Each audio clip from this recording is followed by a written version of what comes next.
Hola, ¿cómo están? En las noticias de hoy, que son muy interesantes, vamos a hablar de los famosos puntos de la inflación que aún le deben a los jubilados y pensionados de aquella inflación de diciembre, que es un 8%. Bueno, entró ya en la Cámara de Diputados. Hablaremos también del aumento que se viene en el próximo mes y la famosa tarjeta alimentar. Claro, siempre con la verdad. Bienvenidos al mejor canal sobre trámites y noticias de ANSES. Como ya es habitual, decirles siempre que ustedes son muy pero muy importantes para nosotros y es por eso que nos gusta hacértelo saber y tu opinión vale mucho. Y si nos apoyás, solo déjanos un me gusta en este video y tu consulta u opinión aquí debajo en los comentarios. Pero comenzando primero con la noticia de la tarjeta alimentar, quiero decirte que se trata del bono del PAMI, que eran los bonos o bolsones que se entregaban hasta diciembre, si es que se acuerdan. Bueno, la idea es volver a entregarlos, pero a través de la tarjeta alimentar. Pero esto recién se está evaluando. Como sabes, aquí te decimos la verdad y no es nada seguro aún. Pero si te gustaría que hagamos un video específicamente sobre este tema e investigando y viendo si te podés volver a inscribir, déjamelo por favor aquí debajo en los comentarios para que estés así súper bien informado y nosotros sepamos que tenemos que hacer este video para vos. Pero ahora, con respecto al aumento que aún el gobierno les debe a los jubilados y pensionados, que son 8 puntos del aumento por la inflación de diciembre y el próximo aumento también vamos a hablar, la doctora Falcone nos da un informe súper detallado y se los voy a compartir, así también me dejan su opinión aquí debajo y si están de acuerdo o no. Bueno, ahora sí, vamos a escucharla. El día de ayer les explicábamos un día clave en el Congreso Nacional en el día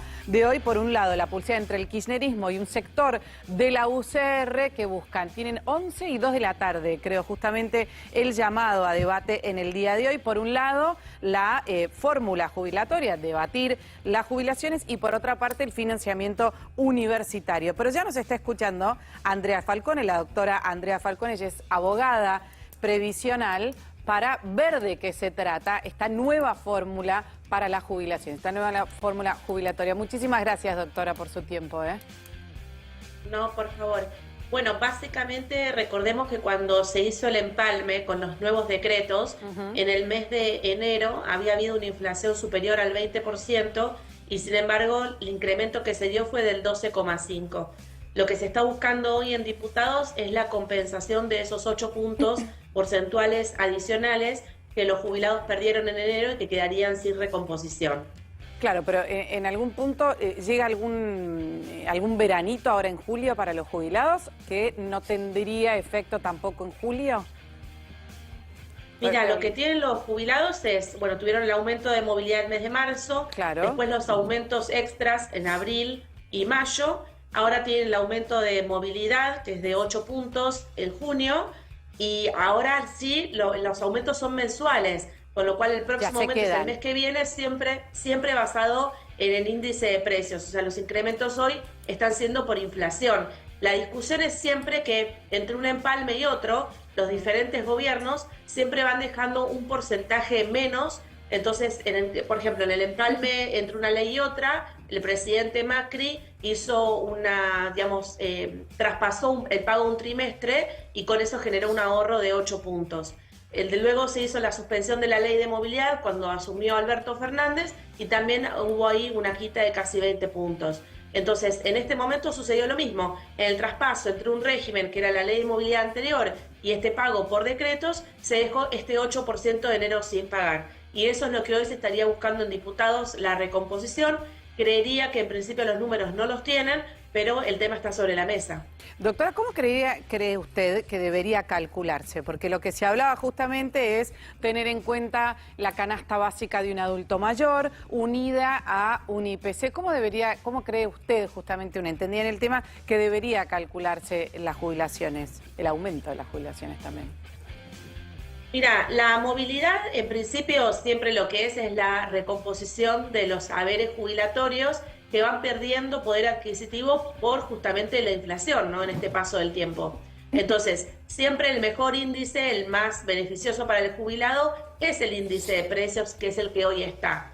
El tema es que quizás este truco que se hizo con el mes de enero lo que generó es un ahorro fiscal. O sea, nosotros si miramos los números interanuales, la pérdida ha sido muy alta en los saberes jubilatorios y básicamente este ahorro o esta baja en el déficit fiscal se apoyó prácticamente en los jubilados, en un porcentaje muy alto. Entonces, vos me preguntás, la fórmula de hoy, que tiene el IPC como índice, o sea, la variación por inflación, ¿es la mejor opción? Sí, es la mejor opción.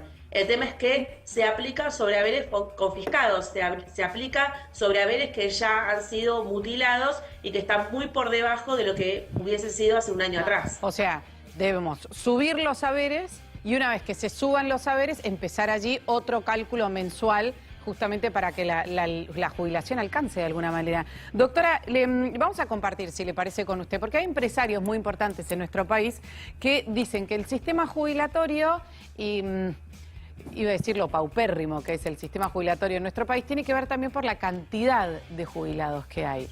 Le pido 30 segundos para compartir con usted un extracto de esta entrevista con Cristiano Ratajsi, a ver qué piensa.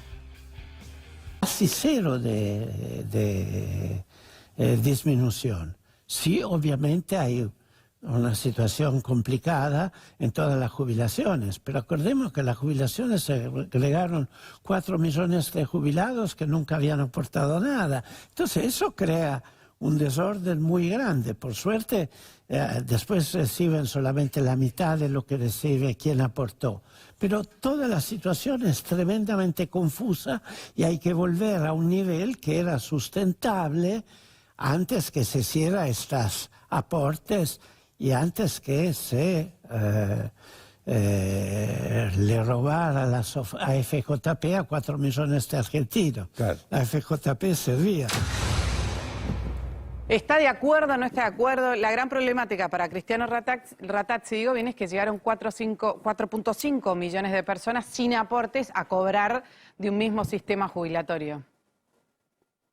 Mira, cuando se usa este argumento lo que se hace es enfrentar jubilados con jubilados, ¿no? El jubilado que usó la moratoria enfrentado con el jubilado que llegó a completar los 30 años de aportes. Y yo creo que ese nunca es un camino favorable para esta discusión. Lo segundo es que el dato es equivocado. No es que ingresaron 4 millones de jubilados sin aportes. Ingresaron 4 millones de jubilados con moratoria. Toda la moratoria, o sea, compraron los 30 años de aportes, no, porque el promedio te da 15 años de aportes en los jubilados por moratoria. Esto significa que hay jubilados que tenían 28 años y compraron 2 y tenés efectivamente jubilados que compraron los 30 años. Con lo cual ese dato no es correcto. Ahora yo la pregunta que pongo sobre la mesa, porque con las moratorias hay argumentos a favor y hay argumentos en contra y todos son atendibles y defendibles. Ahora, ¿por qué los empleados no juntan los 30 años de aportes? ¿Porque no trabajan o porque trabajan en la informalidad? Y si trabajan en la informalidad, ¿quiénes son los que no pagan los aportes?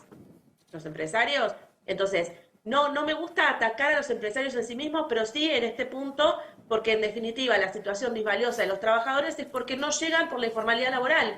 Ahora, ¿es culpa de los empresarios? No, es culpa también de las políticas públicas. Acá hay responsables, un poquito la verdad está en cada lado. No se ha hecho nada para subsanar el empleo informal y las moratorias, que eran un parche para atender esta situación disvaliosa, digamos, fueron 20 años de moratoria sin ninguna política que subsanara el empleo informal. Pero, bueno, doctora, la respuesta aprovecha, es que hoy... siguiendo la línea de lo que está comentando respecto a la compra de la moratoria y demás, preguntarle, yo no sé si recuerda usted, durante el verano, me acuerdo decía Calor, el presidente de la Nación dijo o plantea de alguna manera que quizás no es justo que, ponía el ejemplo de su familia, que su papá, que había trabajado toda la vida, tenga un sueldo de jubilado, pero que su mamá, sin embargo, que no estuvo en el trabajo, sino que se encargaba de él y su familia, Granata, que también salió a cruzarlo en su momento, no era justo que quizás cobre la misma jubilación o una jubilación de la misma manera. ¿Qué opinión le merece a usted esto? Bueno, que el concepto de lo justo depende del lado de la historia que uno quiera ver. A ver, yo imagínate que tengo el estudio jurídico previsional más grande de la Argentina, tengo 30.000 clientes, entiendo perfectamente la postura de uno y de otro. El que aportó 40 años ve arrasada su jubilación por un sistema previsional mal administrado. Lo entiendo y tienen razón, claro. Pero si yo lo miro en la historia argentina, son privilegiados de haber tenido los 30, 40 años de aportes, porque del otro lado no está solo la ama de casa de Recoleta, que es, digamos, la imagen que se utiliza siempre para atacar las moratorias previsionales. Está la empleada doméstica. que durante muchos años no se pagaban los aportes en blanco, no era uso y costumbre, no se entendían los instrumentos, y esas personas hoy cumplen 60 años y no tienen los 30 años de aportes. Están los trabajadores agrarios, donde la informalidad supera el 80%. Entonces, no veamos siempre el ama de casa de Recoleta, realmente es una imagen que se ha utilizado para no entender lo que es la herramienta de la moratoria. Ahora, ¿desfinanció el sistema? Absolutamente desfinanció el sistema, pero fue un parche que puso el Estado. Entonces, en vez de que la moratoria de aportes la pague el empleador, la pagaron los trabajadores. Esa es la realidad. Entonces, el sistema en sí mismo fue mal planteado y fue mal gestionado durante muchos años. Y bueno, esta es la situación hoy. Ahora, que todas las personas que estaban a punto de jubilarse hoy se queden sin moratoria un día para el otro, va a generar un impacto social, aunque no lo quieran ver. No, está clarísimo el impacto social. Me parece que teniendo 30.000 clientes, siendo una entendida en el tema, ¿cómo debería plantearse entonces?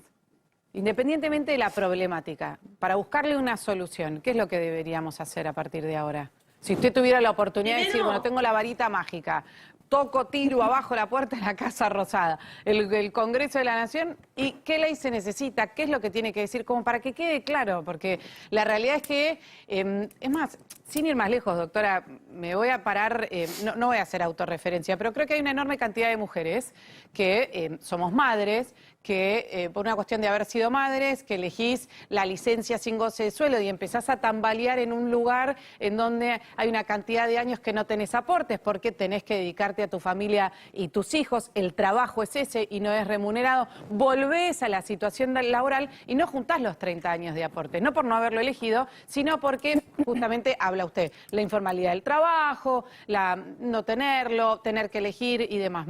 Saco a la ama de casa de Recoleta, la verdad me parece una referencia que quizás no aplica tanto en el día de hoy, pero sí una enorme cantidad de mujeres que sí trabajamos, que no vamos a llegar a los 30 años de aporte cumpliendo 60 años, porque tuvimos que sortear otras cosas. ¿Qué solución se puede plantear? Mira, primero que el sistema jubilatorio, esto que vos dijiste de la varita mágica, me gusta y lo voy a traer. Estamos Tinkerbell, acostumbrados la los doctora argentinos. Tinkerbell Falcone, así, el hada madrina sería. No, porque estamos acostumbrados los argentinos a soluciones mágicas, a que buscamos rápidas soluciones. Digo, si estamos por salir últimos y quedarnos afuera del Mundial, pedíamos corriendo que venga Maradona. Y cuando Maradona ya estaba retirado, tratábamos de que viniera como DT, o sea, que viniera de alguna forma, porque poníamos en cabeza de él, como ahora se pone en cabeza de Messi, la solución mágica a una cuestión como eran los Mundiales. Juega toda la cancha. No hay soluciones mágicas. No hay soluciones mágicas, los sistemas previsionales son buques, no son lanchas, se mueven lentamente, se mueven en periodos de 20 años. Entonces, lo primero que hay que entender es que no vamos a encontrar una solución que uno dicta hoy una ley y mañana esta cuestión está solucionada. Y hasta tanto los políticos no entiendan que la agenda no es de coyuntura, que la agenda no es lo que a mí me conviene para ganar las próximas elecciones, sino que es fundar un país por lo menos un sistema previsional con reformas que abarquen 20 años, en un contexto demográfico de vidas longevas de más de 100 años, y esto es un desafío para todos los sistemas previsionales del mundo, y nosotros no lo estamos viendo. Dicen, ¿la ves? No la ves. No, no la están viendo. Porque si la vieran, estarían haciendo la reforma previsional que se necesita para esos 20 años, donde ahora, en 2025, va a haber más personas mayores de 60 años que menores de 10. Entonces, esto naturalmente afecta muchos aspectos de la vida, y entre esos aspectos, los sistemas previsionales. Con lo cual, la fórmula de movilidad, la moratoria previsional, tienen que ir encuadradas en un contexto de reforma mucho más amplia que haga que el sistema sea sostenible en esta nueva longevidad. Andrea, te consulto, Lucía te saluda, ¿cómo estás? ¿Qué pasa? Guillermo Francos ayer dijo que la ley y bases podría tener dictamen en julio, en un mes aproximadamente. ¿Qué pasa con el sistema previsional y la reforma laboral en los artículos de esa ley? Mira, vamos a enfrentar días muy complejos. Pensemos que si la ley de bases vuelve a diputados con cambios y se aprueba, finalmente tendremos en unas 2 o 3 semanas el fin de la moratoria previsional. Y esto es algo que va a impactar no solo en las mujeres, va a impactar también en los hombres, impacta más en las mujeres, pero también en los hombres. Significa que las mujeres, solo 1 de cada 10 junta los 30 años de aportes a los 60. O sea que 9 ya no van a poder jubilarse. ¿Y qué más significa? que los hombres a los 65, solo 3 de cada 10 juntan los 30 años de aporte, o sea que 7 tampoco van a poder jubilarse. Entonces, entender primero que los que están en edad jubilatoria o prontos a cumplirla, saquen los turnos, porque mientras el turno esté, aunque la moratoria no está vigente, van a poder utilizarlo. Los que estén a 10 años de jubilarse pueden ahora regularizar aportes, pueden comprarlos mientras esté vigente la moratoria. Si yo tengo 52 años y me faltan 10 años, hoy los puedo pagar. Este es el momento, ¿no?, de sacar ese turno. Y el resto, bueno, analizar después su situación previsional en el nuevo esquema sin moratoria y ver cómo vienen de aportes, y si no, a los 65 no les va a quedar otra que una pensión no contributiva o una jubilación proporcional o parcial si juntaron al menos 10, 15 años de aportes. Doctora Andrea Falcone, muchísimas gracias.